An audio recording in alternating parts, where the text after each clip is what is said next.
Yeah, baby, you know what time it is. Now let's get it started. Are you kidding me? Unreal! While our HBCUs are mostly known for academic rigor, community, they also know how to turn up. Does he have it? Yes, he does!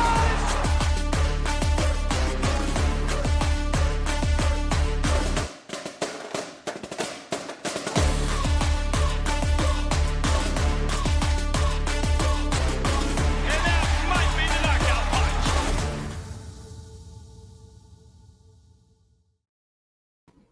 Greetings and salutations. Homecoming week on the highest of 7 hills. And you can hear I'm in a little bit of a teacher voice right now.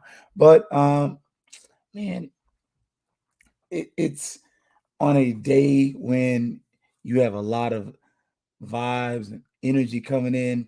Man, we got some interesting documentary dropped today. But before we get started, HBCU Digital Network, this is home. Big shout out to Cable Busters TV for the low price of $35. You can get live TV and live sports. Sorry, it's a little hoarse. My voice is a little hoarse, but it is what it is. Also, big shout out to the Black Techies, and the biggest of shout outs to my mother. Happy birthday, Mama. Hopefully, I shall see you Friday night, if not Saturday morning. So, had to over there hurting a little bit because I just had to renew that FAMU tag on the back of the car, and they charge you like an extra $25 so per year. This is wine in this glass. That was my donation. Real talk. But before we get into talking about FAMU football and getting ready for homecoming, we already talked about the events. At this point, most of y'all on campus, you're going to the events. So we are just going to really focus on the game for the most part. But we also have FAMU golf. FAMU golf went down here to Central Florida, actually, like almost south, Daytona, at the Stetson Invitational, and they finished in second place. I always want to win, but one of my biggest critiques of HBCUs and FAMU in general is when we step outside of our space. We don't always win. We don't always do really well. And that's something that you don't want to see a lot of. Like, you want to see your program win regardless of who you're playing. And we don't always do that. That's something that's not consistently happening. And in order for us to become elite and to become high level, high value, there you go. Sorry, Kevin Samuels. High value programs defeat who's in front of them. They don't only defeat the teams that are within their spectrum, they defeat the teams that are maybe beyond them, and they consistently beat the teams that are below them. We beat the teams that we're on level with. The teams that are maybe above us and sometimes below us, sometimes we lose those games. And a lot of times when it's somebody above us, it's an expected loss. Like when we play UNC, we expected to lose. And so many of us were very happy about that outcome. And I was not going to say us, y'all. I told y'all up front it was a Pyrrhic victory. I hate those. And then next week we got our tails kicked. But a lot of us are very excited when we're close with teams that we should lose to. Especially teams that, we're supposed to lose by 20 to them anyway. We only lost by 5. Okay, that means you could have won. But that also means you weren't expected to win. Again, I like to be a front runner at some point. Band-wise, we're front running. Best band in the nation. I won't argue with you on that. I just won't. I'm sorry. I'm not going to have that debate. I don't like bands where every time somebody blows, I'm out of it. Like, I'm sorry. That the crankage is not, I'm not here for it. Boombox is going to be a great event, but I like the controlled strength of FAMU. At some point, we have to continue to do that. And we saw that in this golf tournament. Stetson won. Stetson hosted. Stetson won it. And it wasn't in D-Land. Again, it was in Daytona. Daytona's not a long ride from D-Land, but It's about a 30-45 minute ride, something like that. But FAMU goes against non-HBCU talent and finishes in second. That's what we need to see. We need to see that consistently happening. Any sports, and we have our new athletic director here. They were saying she's huge on compliance. I'm here for it. Hopefully, she's also huge on fundraising. We'll get to that later on. But we need programs that are consistently competing with our peers, but also showing that we can lead and we can be front runners. That's where I'm at with that. But it was a good thing. I wanted to see that. And I want us to continue to recruit high-level golf players. A lot of our golf players are guys that they're good. And you got a golf coach who's been like a course pro and things like that. So you got a good coach, you got good quality talent. Let's continue to build upon that. We got to donate. All right, that's got to be said. We'll talk about that later. But golf, volleyball, baseball, softball should be in your top 3 of programs that you're going to focus on. I ain't gonna lie. This week, I just paid for my tag, literally like right before the recording.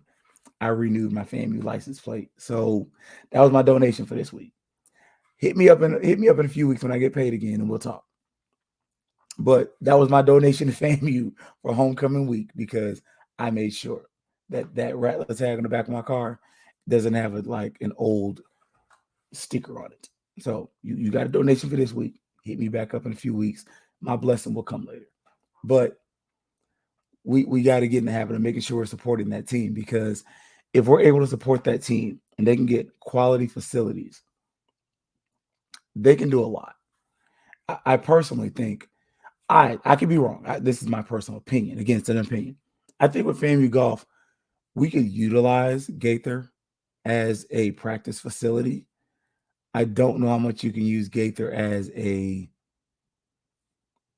game facility, if that makes sense. Like, as far as practicing, driving, chipping, playing 9, I think that's good. But to play a full 18, I don't think Gaither is there. I mean, because Gaither's a 9-hole course, and it turns into 18 because you play the front 9, then you play the back 9. Like, you just flip the course. I don't think that's going to be a good 18-hole course for FAMU. I do know Country Club has its problems as far as its history, but that being stated, do you overlook that history and create a bond with that because that's a close course? I believe it's 18 holes. Could be wrong.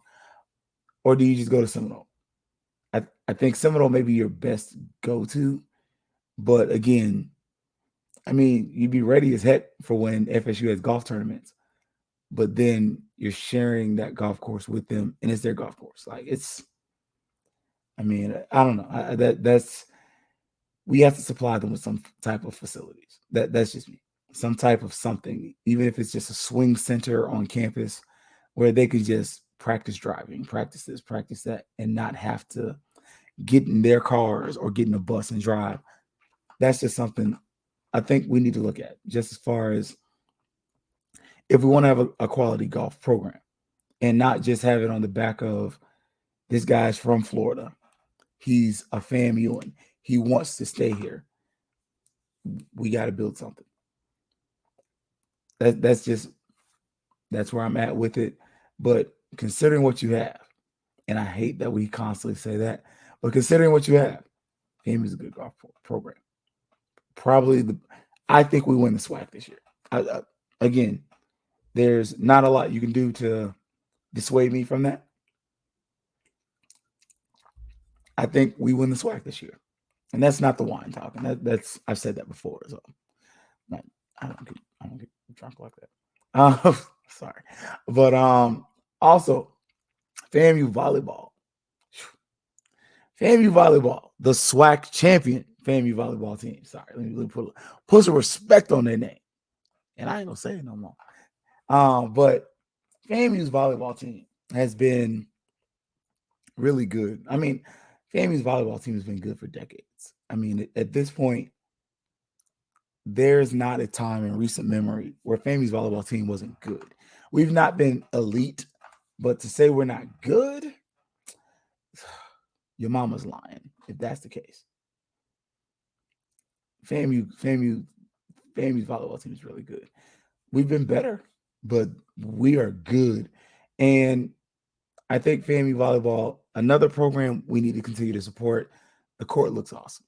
The court in Gaither looks awesome. Hopefully we can get the other stuff around that fixed. But yeah, the court at Gaither looks beautiful. Now the stands are still the same Gaither stands from when your mama was at FAMU. They ain't do nothing but paint them boys. Because I looked around like, oh yeah, that's the same. But the floor looks amazing.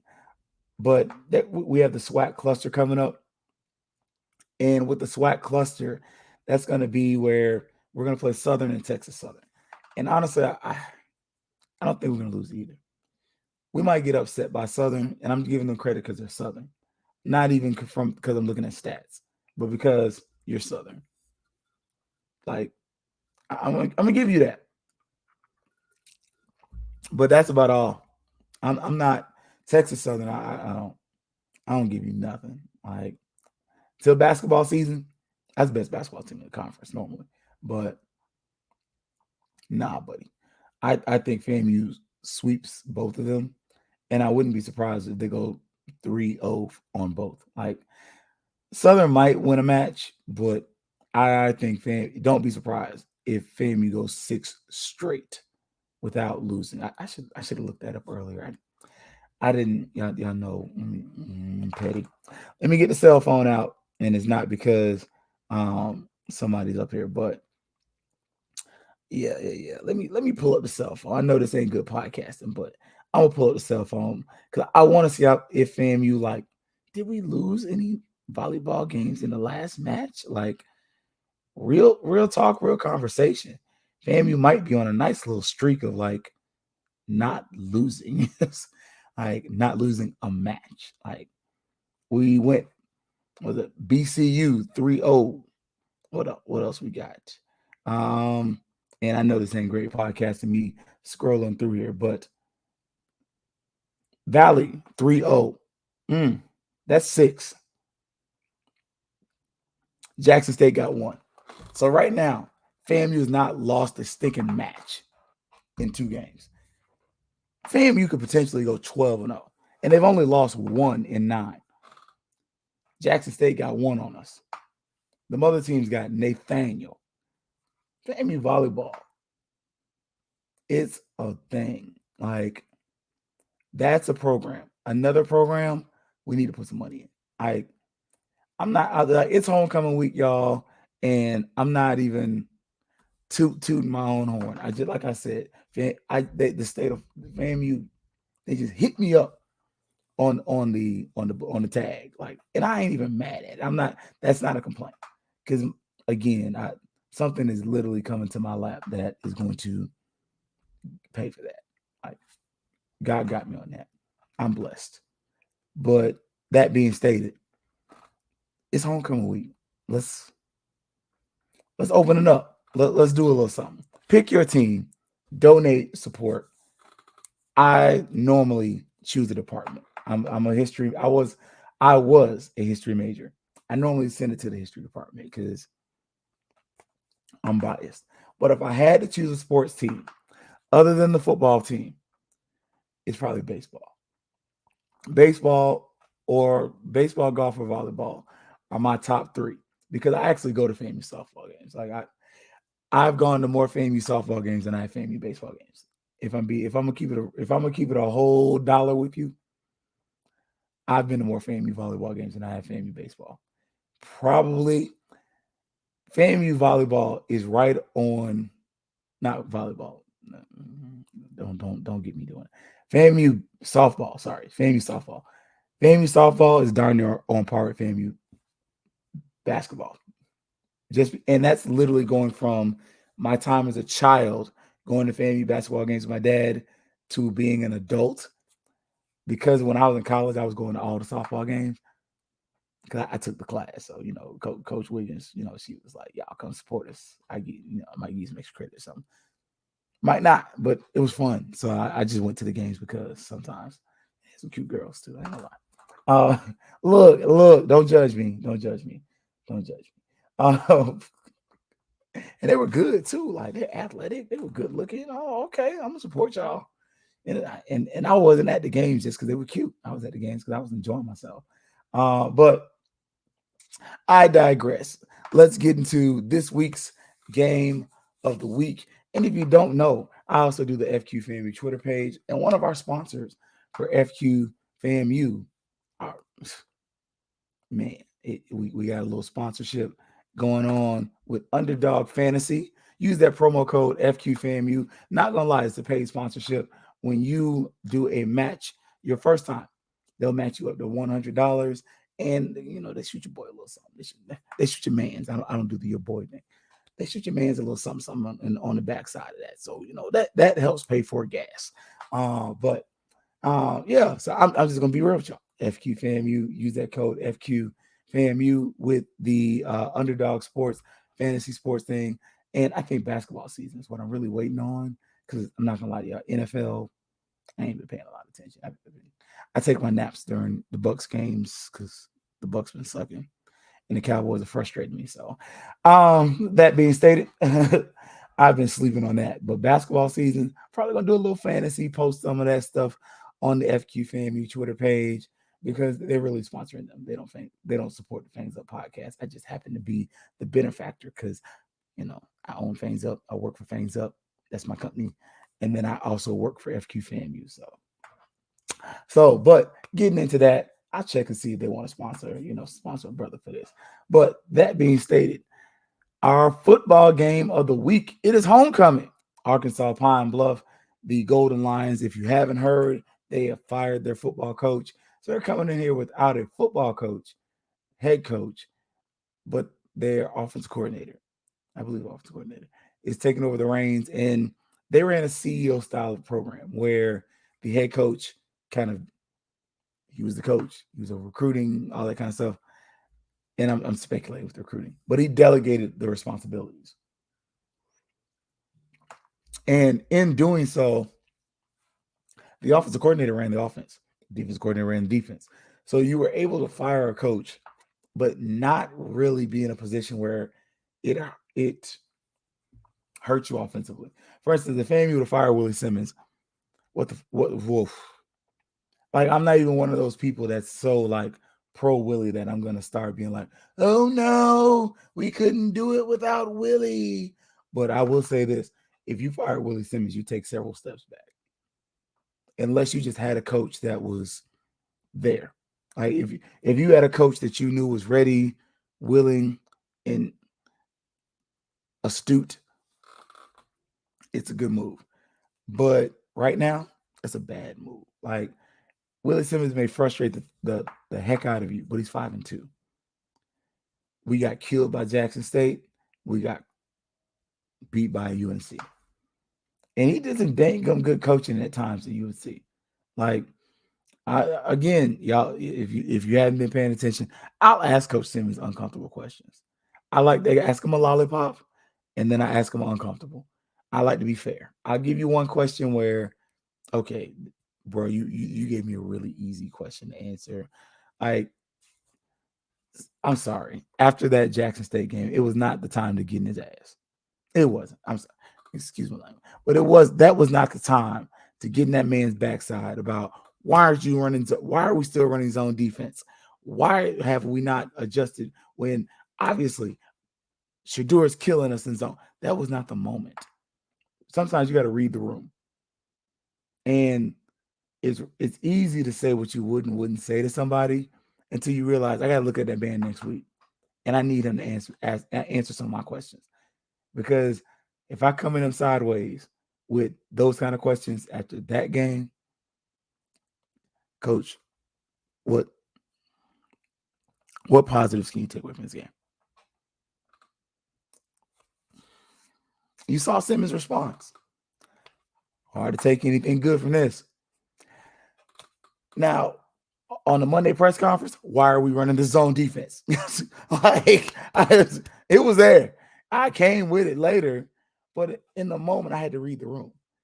And this is a game where we got to read the room. I had us winning 49-14. I thought we were going to mollywop UAPB. I struggle. I almost said Alcorn. But that being said, we have to be careful. This is a game that if you're not careful, you can lose. And it's not because UAPB is such a great team. It's not even because they're a bad team, but it's because in UAPB, what you're seeing is a team that's hungry, a team that's on the road, and a team that's like where everybody's homecoming. All right, cool. And some of those guys from Florida, and they didn't go to FAMU. My mama's in the stands. She over there. I got to show you up. I got to get in your tail just on GP. Like just GP. I got to get in your tail. And that's something you got to be aware of, because when you're watching Pine Bluff, when you can watch them, what's going to stick out to you is the run game.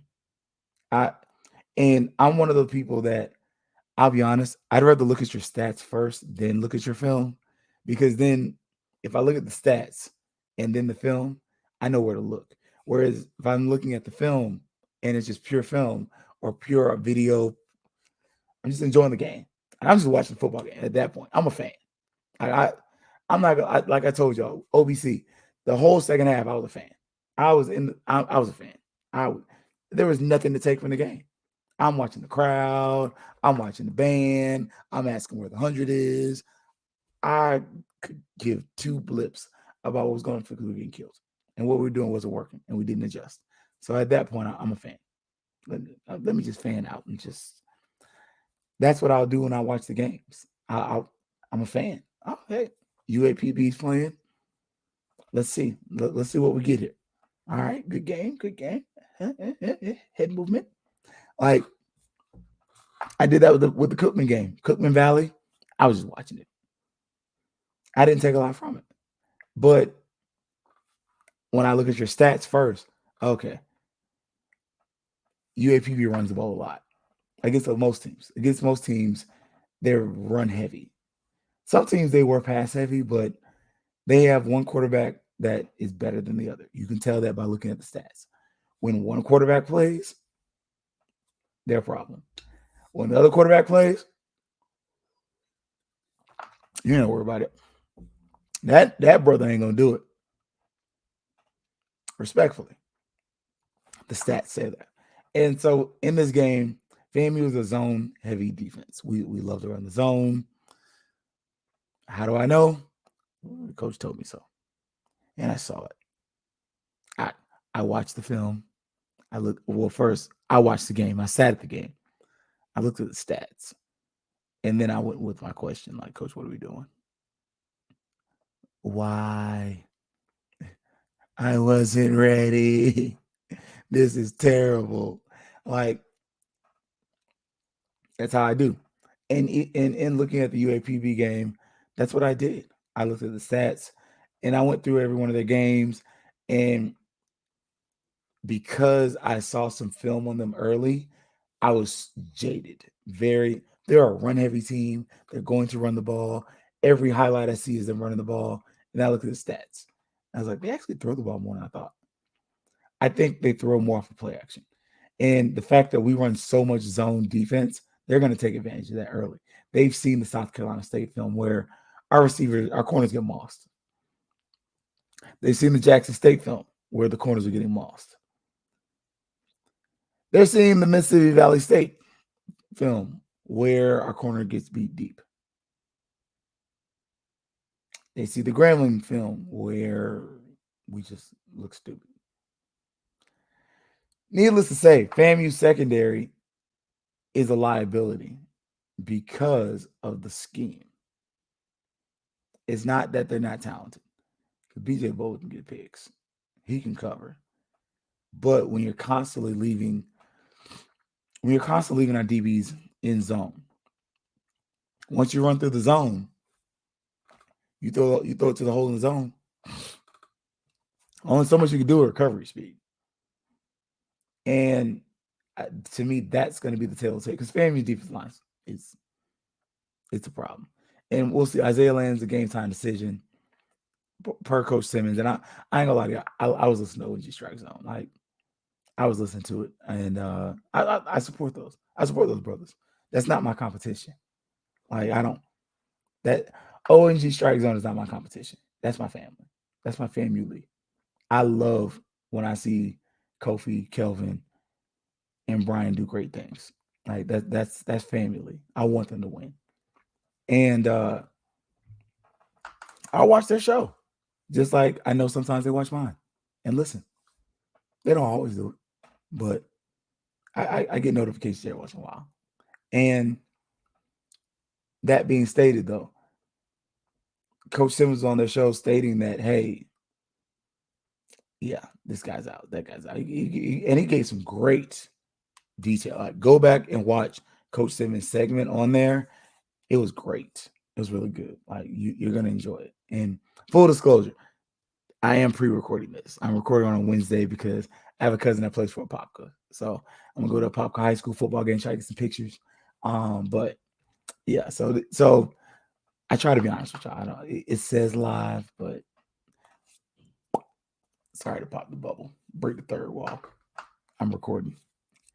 But that being stated, like FAMU has a great opportunity here. And the tail of the tape is going to be offense. UAPB averages 29 points a game. Now, some of that is because they played schools like Virginia University of Lynchburg, Lane. Yeah. But some of it is because they played teams like Southern and Alabama A&M and dropped 30. Right now, you drop 30 on FAMU. That's a problem. When's the last time we scored 30 points? I'll wait. Give you a whole chance to look it up. It's been a minute. We've been winning in the 20s and winning ugly. Like, if the race to 30 is real, whoever gets 30 points in this game first, you probably win. And I got the phone back out, y'all. Yeah, know I'm petty. I'm not that kind of petty, but I'm that kind of petty. I like to be right. That's my problem with pettiness. I like to be right. Let's see. UNC, nope, didn't score 30. Jackson State didn't touch it. Alabama A&M, yes. Virginia. Valley State, sorry. FAMU scored above 30 points twice this season. And last time was against Valley. And we all watched that Valley game. They weren't competitive. In the Alabama A&M game, we tried to give that away. So, honestly, if Pine Bluff hits their average points per game, they win this game. It's like, this is not a pushover. This is not one of those games where you just walk in there and you're like, well, we're going to put our foot in there, but you would think so. But look at the data. Follow the stats. And you'll start to see that Pine Bluff's better than we think they are. This is a homecoming team that you need to pay attention to. Don't just come in there thinking they're not bringing their band. They ain't bringing no fans. The stadium's sold out. Don't do that. Score early. Score often. Because if you score early, what's going to happen is you're going to put pressure on Pine Bluff. And the pressure is going to cause mistakes. Like, let's just be honest. It's just like when you play 21. You playing 21, and we all play 21. And you're down 15 to like 3 or 5. And there's always that one dude like, man, F this, man. I don't even want to play no way, man. But there's always that dude that's a tryhard. And you mess around, you get 2 tryhards on the team. And they link up like, bro, we're getting our tails kicked, man. We can't go out like this. We gotta go out with a fight. And all of a sudden, you get one more dude. Because y'all know, 5-on-5, it only takes really 3. 3 good players, and you got a squad. Because you always got that try-hard dude that can't shoot. But he'll try hard and get rebounds. Then you got that dude that can shoot. And that dude that can dribble and find people. And it's always the try-hard that hits one lucky shot. But when you're trying to come back, you burn yourself out. So the next game, hey, we need about 10 minutes. We tired. If you score early, and you stay on schedule in rhythm, you're gonna win the game. And the keys to the game, sponsored by Cable Busters. $35 gets you live sports and live TV on up to 3 devices. Penalties, turnovers, and staying on schedule. Those are the 3 keys to the game. Penalties, because FAMU had 172 yards of penalties against Grambling. That was ridiculous. Granted, some of that may have been on the field. I said it once, I'll say it again. That field at Grambling was trash for us. It may not have been for everybody. They didn't have the same problem we had. But us, as for me and my people, we were falling. And it was terrible. Like, it just is what it is. Other one is special teams. Special teams, you got to have a normal special teams game. But say penalties. Other one, offense has to stay on schedule. And I gave the explanation of what staying on schedule is. Staying on schedule means first down is going to be first down. You can't do anything with that. 1st and 10 is 1st and 10. I can't help that.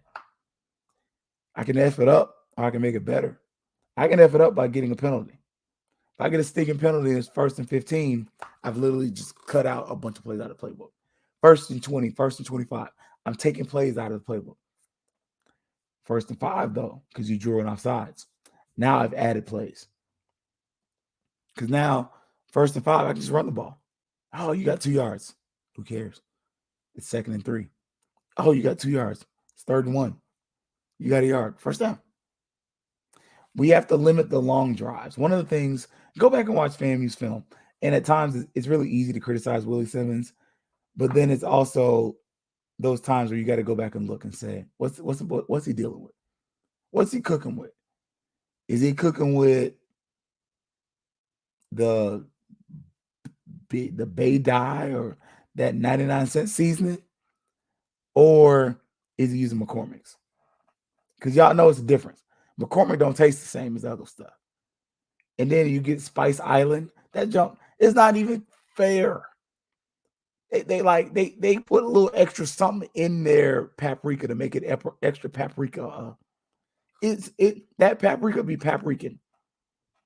You get that little Biden stuff. That paprika is just there for color. Ain't got no dang gum seasoning. You're like, what is paprika? Then you get the little spice brand. You be like, ooh, this is paprika. It tastes and look, get the smoked paprika. Oh my God. I'm just saying, smoked paprika is crack. But you have to stay on schedule. Like, create 3rd down, 5 and less. 3rd and 4, 3rd and 3. All those keep the playbook open so that Coach Simmons isn't just throwing the ball the whole game. Because part of the reason Moose has got so many throws is, sometimes it's the freaking scheme. We throw the ball too dang much. But sometimes it's because we put ourselves in bad predicaments due to penalties. Coach Simmons pointed out, one of the problems we're having is 10 guys will be doing something. Right. 1 won't. 11 guys on the field. Football is the ultimate team sport because if one person fails, the whole play can fail. Special teams, we saw that. Grambling scores their 2 touchdowns because one person fails one play, one person fails another play.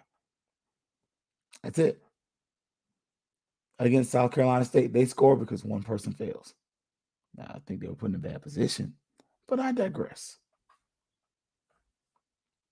Against Pine Bluff, you have to stay on schedule offensively. You have to play disciplined football. Can't get all them dumb penalties. Like the penalties when somebody's out of bounds. Look, if he wants to run his head into the freaking side of the stadium, let him do that. Just don't push him. If you look like you're going out of bounds, it's better for him to get extra 2 or 3 yards than for you to give him 15 on a horse collar. Pick your poison.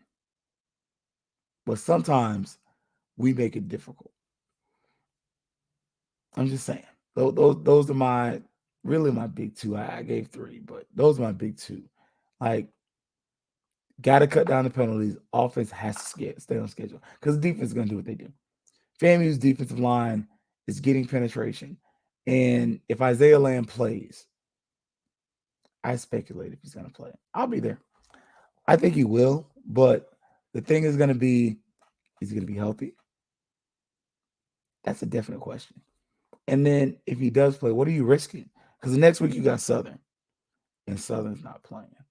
Southern might be the second best team in SWAC. And I'm not trying to ride BJ Jones or anybody's like jockstrap. I'm honest. FAMU to me doesn't look like the second best team in the SWAC. We're not consistent. We're not disciplined right now. Like, we've regressed. But you've got to have that. You got to be disciplined on defense, though. You got to limit the penalties. Offensively, stay on schedule, and as a team, limit penalties. We cannot be getting into fights because this guy's from Florida, he's from Daytona, and you're from some other Flagler in Flagler County. Y'all went to school together, and he beat you, but he went to Pine Bluff. That's back then. Keep the main thing. So those are 2, really, I got 3 big takeaways from the game or big keys to the game. Like, you got to do those things. Also, we have to be multiple defensively. Like, defensively, we gotten better, but offensively, we got to do the same. Like, offensively, we get so stagnant in running the shotgun. Like, I get tired of it. Like, I purposely asked the question about the pistol because when we run the pistol, the running backs get more yards. When they're running out of the shotgun, we don't. It looks like insanity because we're doing the same thing over and over and expecting a different result.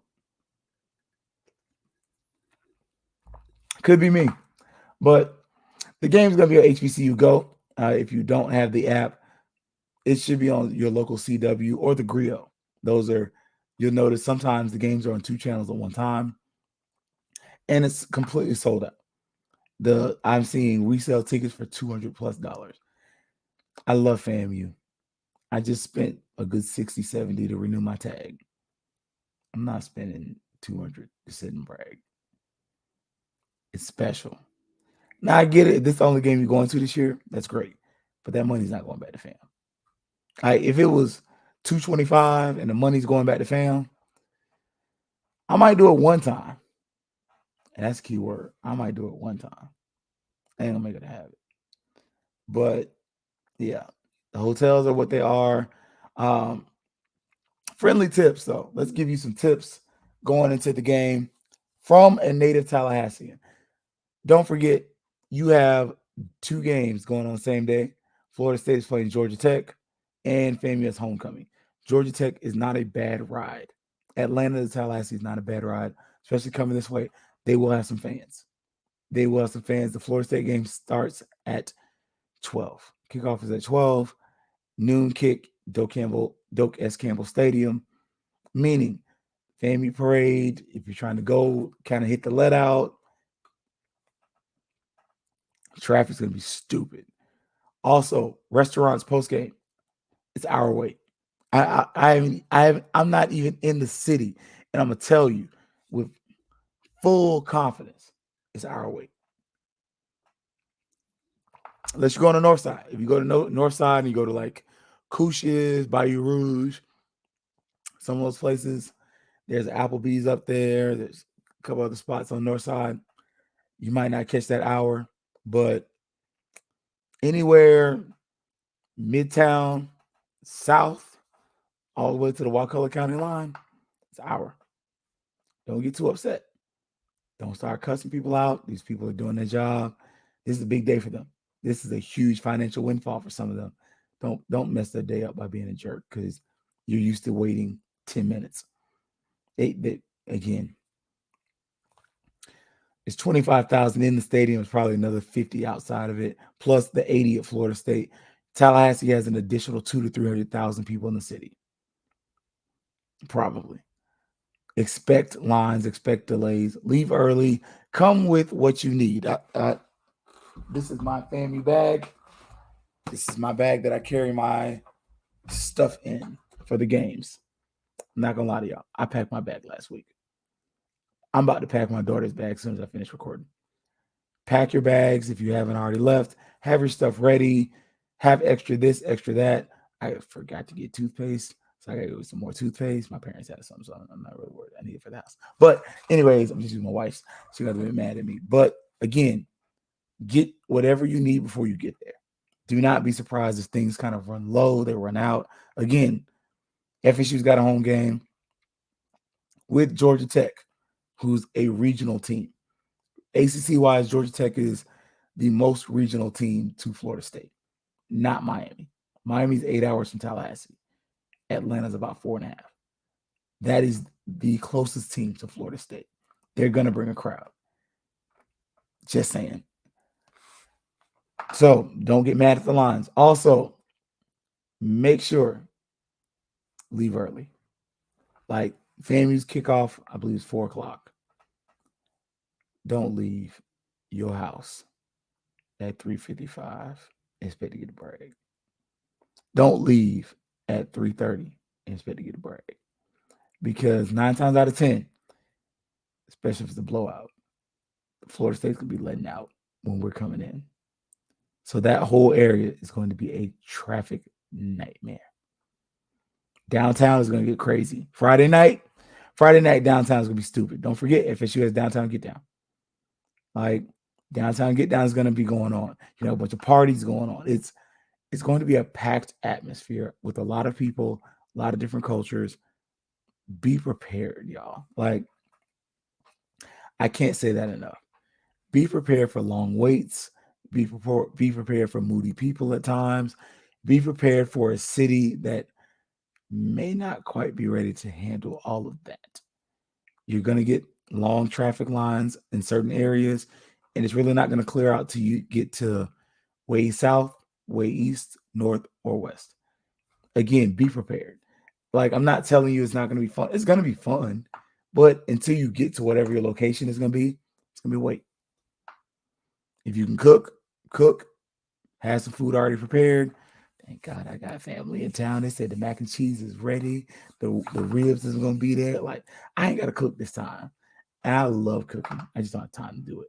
But just expect it to be a large city, a small city that's now overcrowded really quickly. So good time to be had, though, y'all.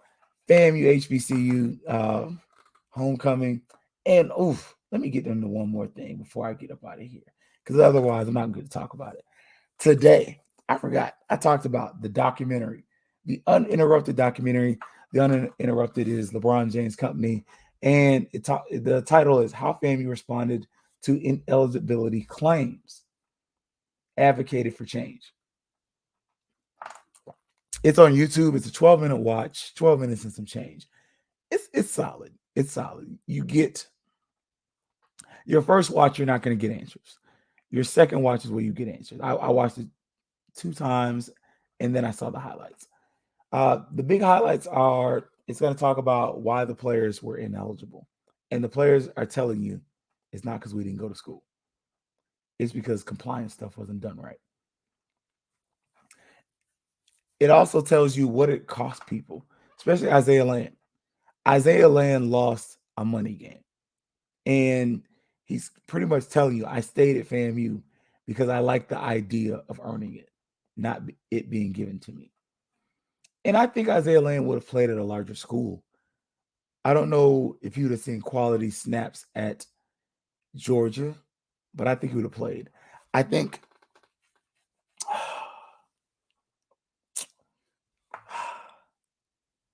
Alabama A&M. This is a FAMU pod. Alabama A&M had a transfer go to Florida State. Didn't sniff the field. Tore up the SWAC. Didn't sniff the field.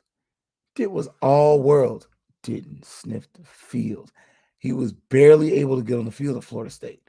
And Florida State's defensive line wasn't good. He is now since transferred to Purdue. I'm pulling Purdue's football up. So if the computer goes a little slow, that's why. I don't think that would happen to Isaiah Land, But I think if you'd have went to a Georgia, it might have messed him up. And I see the lag a little. That's because I got Purdue's website coming up. But that's just what I see. That's what I see. Just as a fan, as a person who watches sport, I think at a certain point you kind of look over and you say, man, if I leave this, and this is sweet, what's on the other side? And in a game that was supposed to be his money game, he lost the chance to play. And then against Jackson State, he's ineffective for most of the game. And it's not his fault. It's not his fault at all. But then on the flip side of that, you see a guy like Jerry Verse at Florida State, who is literally tearing it up. Like, he's probably projected to go in the first round. Like, I'm just saying. Like, now you're starting to see that, okay, that could have worked. But now, where are we at? Like,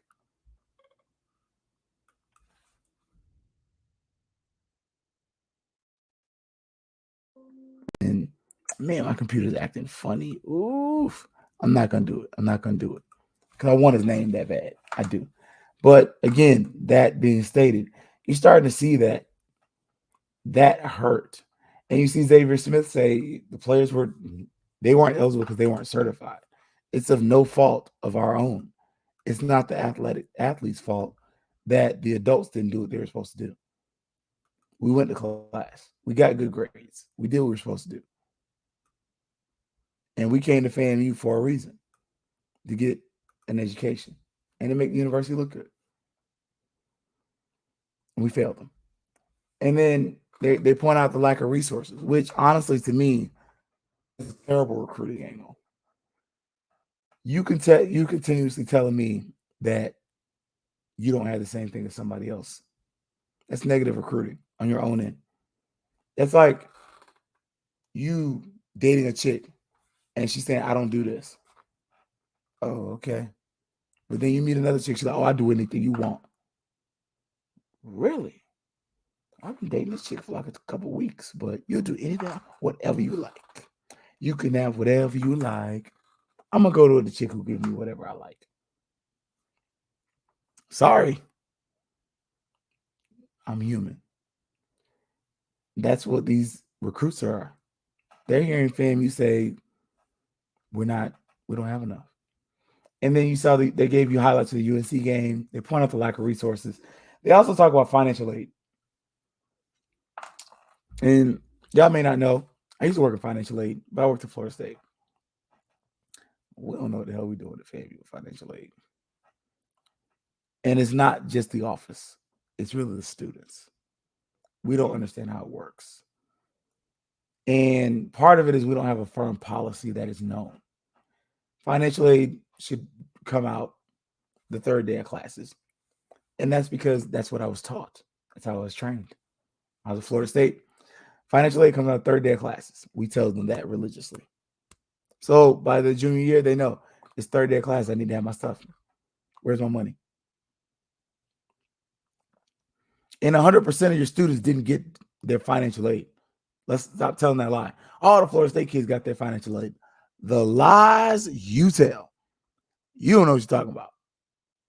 Your friend got theirs. That's cool. Your friend just got their stuff together. But a lot of their friends ain't got their money. Now, athletes get taken care of. But we'll come to that in a second. But there's also no summer aid. And I find that problematic because I remember hearing BJ Bowles say, yeah, I got to take the right number of classes so I get my aid. Why aren't there any scholarships?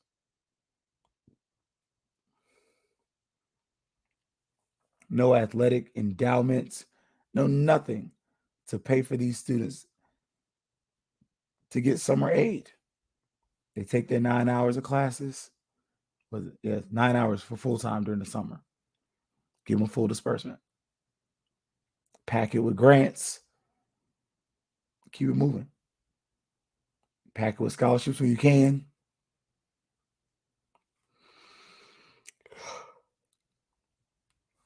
I'm going to tell you that. And then again, late disbursement. That's a HBCU thing. A lot of it is because we don't fill out our stuff on time, though. Like if you're listening to this now, your kids in college, you need to fill out a FAFSA. Even if you don't think they're going to get any money, fill out the FAFSA. If you've already filled it out, leave it alone. Don't go updating the FAFSA because when you update the FAFSA, you used to reset the clock. I don't know it anymore. It's been a good 7-8 years that I worked in financial aid. If your FAFSA is fine, leave it alone. Because then you're going to get selected for verification. And that's the thing that slows up a lot of our students too. A lot of our students don't realize that because a large amount of them are going to get selected to verify that their financial income information is correct. That's going to slow up their aid. When you wait to get them documents in, they can't release the money. So that's another thing. But I digress. We lack academic advisors. They had one advisor for the whole team. And Jose was like, yeah, my last school had 5. You should at least have 3. Like, you can't give me 3. 1 for offense, 1 for defense, 1 for special teams, at the least 3. Like, come on. And then, but FAMU has a history of protesting. Like, protesting is in our blood. Like, you have the bus boycott in Tallahassee. You also have sit-ins in Tallahassee that were led by FAMU students. And at times, FSU students helped and participated as well. And then you got Larry Robinson at the end saying, hey, we're going to add 5 compliance persons. We're going to work on something with lodging and meal plans. I've said this before. I'll say it again. I'm going to put it on wax. FAMU athletics needs an athletic village, period. If you have an athletic village, you don't have to worry about meal plans. Because guess what? You give them a lanyard or something, a code, they get into the athletic village, there's food there. They don't have to do no BS meal plan. Don't have the food on the first floor. Because the food's on the first floor, all those people gonna walk by smelling it smells good. Put that beast on like 3rd floor. So that way, as soon as they walk in, have a receptionist. I can help you. What do you need? Why are you here? Put the FAMU athletes in the village. FAMU athletic village. Have a food area there. That way you don't have to be like, oh, we got to ship. No. Football, basketball, baseball, tennis, softball, athletic village. You have tutors there. Have an extra tutor there on site at all times. Maybe not 24/7, but from 10 a.m. to 7 p.m., we have an athletic advisor for athletes, maybe 2. But again, we have to start thinking like this because otherwise we're going to be frustrated that Jackson State's doing all these things. I get annoyed when I hear people say, I hate Jackson State. I don't hate Jackson State. I'm tired of them winning. I'm very tired of them winning. I'm tired of them being able to talk trash. I'm tired of them having an upper hand. But guess what? They have a visionary athletic director and they have a visionary football coach. They deserve it. If you don't like it, stop them. Beat them. That's why a lot of us wanted them to lose to Campbell. It wasn't because you just hated Jackson State. You're just tired of them talking junk. Just wanted to have a little humble pie. I know in my case, I didn't care. I was like, I was picking Campbell because honestly, our HBCU's track record. It wasn't even because of the other stuff. It was like, oh no. So, but those are the big takeaways from that, y'all. We've run long, approaching an hour, but it's a homecoming episode. And I got a little something in my cup. It ain't whiskey, it's definitely wine. But big shout out to HBCU Digital Network. Thank y'all for being the home place and the home of the Fangs Up podcast. Also, big shout out to Cable Busters for your sponsorship for the low price of $35. You can get 3 devices with live sports and live TV. And the Black Techies, Herb Seward, appreciate what you're doing. Great dude over there. He's getting ready for basketball season. Don't say anything about basketball near Herb right now because he's ready. He's itching at the bit to get to. He's so excited. And I'm glad for him. But as always, y'all, I will look forward to seeing you. I will be on the highest of 7. Let me get there early. So if you see me out and about, I'll be out taking pictures, trying to get some content up until before kickoff. So I'm actually working the game. Like, so got an opportunity to do a little something different, expand my horizons into other fields. So we're gonna continue to do that and continue to look for opportunities to be great, because I want to win. I want to be great. I want to be the best. And but if you see me throw a fist pump, I don't really do too many daps unless I know you. But throw a fist pump, say, hey, how you doing? And as always, y'all, it's going to be fangs up.